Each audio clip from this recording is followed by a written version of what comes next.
న్యాయవాది జ్యోతిరావు పులే సావిత్రిబాయి పులే విగ్రహ committee chairman స్వర్గీయ శ్రీ కామ్రేడ్ తన్నీరు కోటయ్య సంస్కరణ సభ నెల్లూరు టౌన్ హాల్ నందు వడ్డెర సంఘం నాయకుడు ఉప్పు భాస్కర్ ఆధ్వర్యంలో ఘనంగా టౌన్ హాల్ నందు సంస్కరణ సభ ఏర్పాటు చేయడం జరిగింది. ఈ కార్యక్రమంలో స్వర్గీయ కామ్రేడ్ తన్నీరు కోటయ్య కుటుంబ సభ్యులు మరియు నెల్లూరు జిల్లా వడ్డెర సంఘం నాయకులు, నెల్లూరు జిల్లా బీసీ సంఘాల ఐక్యవేదిక సభ్యులు పాల్గొని ఘనంగా కామ్రేడ్ తన్నీరు కోటయ్యకి నివాళులు అర్పించడం జరిగింది. దీనికి ముఖ్య అతిథులుగా తన్నీరు ధర్మరాజు, పిఎల్ రావు, ఎస్ఎస్ యాదవ్, ఆదిశేషయ్య, ఎమ్మెల్సీ బల్లి కళ్యాణ్ చక్రవర్తి తదితరులు పాల్గొని ఘనంగా ఈ కార్యక్రమం నిర్వహించడం జరిగింది. అనంతరం మీడియాతో మాట్లాడారు.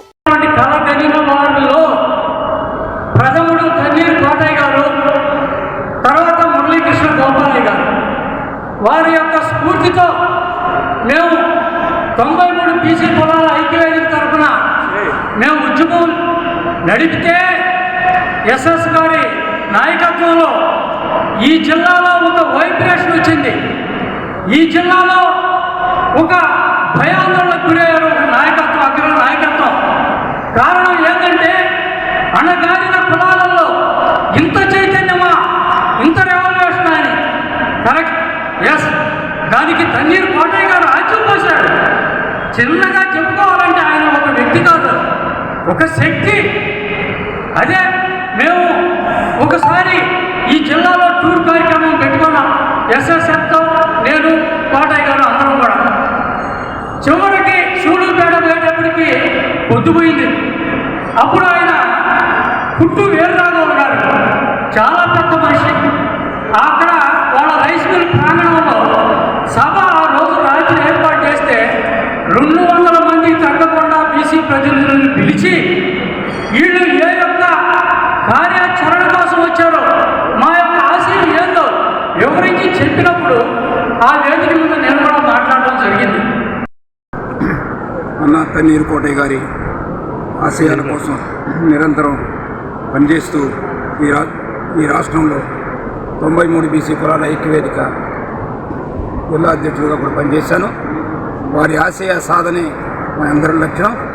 వారి ఆత్మకు శాంతి చేకూరాలని, వారి కుటుంబ సభ్యులకి ఆత్మస్థైర్యాన్ని కలిగించాలని భగవంతుని ప్రార్థిస్తూ ఈరోజు ఈ కార్యక్రమాన్ని ఇక్కడికి నిర్వహిస్తున్నాము.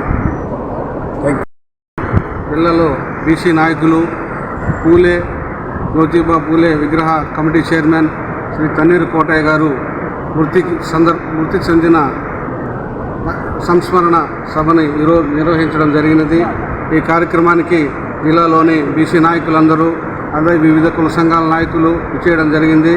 వారందరికీ కూడా మీ ద్వారా ప్రత్యేక కృతజ్ఞతలు తెలియపరుచుకుంటూ, శ్రీ తన్నీరు కోటయ్య గారు ఈ మా వడ్డెర కులానికి అనేక విధాలుగా సేవలు అందించారు. ప్రతి గ్రామం తిరిగి ప్రతి ఇంట్లో బిడ్డ చదవాలి, విద్య ద్వారానే మనం ఏదైనా సాధించగలమనే ఒక నినాదంతో ఆయన 1991, 92 నుంచి ప్రతి ఊరికి, ఏ ఊరికి వెళ్తే ఆ ఊర్లో మీ పిల్లలు ఏం చదువుతున్నారు, ఎక్కడ చదువుతున్నారు, ఏం చదివిస్తున్నారని ఆరాధించేవారు.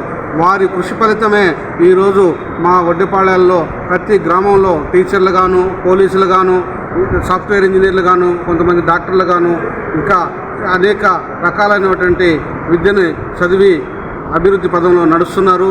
వారి ఆశయాలను వారి కొనసాగిస్తామని చెప్పి వారి స్ఫూర్తితో మేము మున్ముందు ఈ కమ్యూనిటీ కోసం మేమందరం కూడా పెద్దలందరి సహకారంతో బీసీ కులాలని అందరం కలిపి రాబోయే రోజుల్లో కూడా ఇదే ఆయన ఉద్యమ స్ఫూర్తిని తీసుకొని విజయ పదంలో నడుస్తామని చెప్పి మీ ద్వారా తెలియపరుచుకుంటూ సెలవు తీసుకుంటున్నాం. సంస్కరణ జరుగుతుందా? నా పేరు తన్నీరు ధర్మరాజు. కోటయ్య గారు తయారు చేసిన ఒక కార్యకర్త. నేను ఒక బండని తీసుకొచ్చి మా ఒడ్డులు మనిషి ఎలా తయారు చేస్తారో అట్లా నన్ను తయారు చేశాడు. ఆయన తయారు చేసిన వ్యక్తిని ఈ రోజున రాష్ట్ర వ్యాప్తంగా ఓల్డ్ టైమర్గా పనిచేస్తున్నాను. నేను ఇలా రాష్ట్ర అధ్యక్షుడిగా నన్ను 3 రోజులు సదస్సు జరిపి, ఆ సదస్సు జడ్జిగా ఉండి నన్ను అధ్యక్షుడిగా ఎన్నుకున్నారు. తర్వాత నన్ను ఇప్పుడు జాతీయ అధ్యక్షుడిగా ఉన్నాను. ఎన్నో పోరాటాలు చేశాను. ఎన్నో గవర్నమెంట్ నుంచి మన భాస్కర్ గారు చెప్పారు, చాలా సాధించాము. వడ్డీలకి ఇలా ఫెడరేషన్ వచ్చిందంటే నా ద్వారాగా నా జీవోలో నా పేరు కూడా ఉంది. అదే కాదు, నాకు శ్రమశక్తి అవార్డు ఇచ్చారు. వాస్తవంగా వడ్డీల కష్టం చేసే శ్రమకి శ్రమశక్తి అవార్డు ఇచ్చారు. ఈ రోజున మేము గుళ్ళు కట్టాం, గోపురాలు కట్టాం, బడులు కట్టాం, ఆనకట్టలు కట్టాం. కానీ మాకు ఏమి ఇవ్వలేదు అనుకునే క్రమంలో మొన్న ఒక్క సీట్ ఏదో శ్రీశైలం ట్రస్ట్ బోర్డు ఒకటి ఇవ్వడం జరిగింది. ఇదే కాదు, ట్రస్ట్ బోర్డులకు కానీ పదవులకు కానీ నువ్వు దేనికి లొంగొద్దు. జనాన్ని చైతన్యం చేయి, జనాన్ని పోరాడు చేయి. సమాజంలో మనంతా సమానంగా సామాజిక న్యాయం కోసం పోరాడు, ఆత్మగౌరవం కోసం పోరాడు. ఆ రకంగా తయారు చేయి మన జనాన్ని. అట్లనే ఎస్సీ ఎస్టీ బీసీలు అందరినీ కలుపుకొని ముందు రాజ్యాధికారులు తర్వాత సాధించుకుందాం, ముందు మనవాళ్ళు మనం చైతన్యం చేసుకోవాలా అనే స్ఫూర్తి ఇచ్చిన తన్నీరు కోటయ్య గారికి ఆయన ఆలోచనని ముందుకు తీసుకెళ్ళడం కోసం నేను ఇంకా కూడా చైతన్యం చేస్తూ తిరుగుతూ ఆయన ఆలోచన ముందుకు తీసుకెళ్తాను. ఈ వీడియో కనుక మీకు నచ్చినట్లయితే లైక్ చేసి షేర్ చేయండి. మరిన్ని లేటెస్ట్ అప్డేట్స్ కోసం మా ఛానల్ ని సబ్స్క్రైబ్ చేయండి.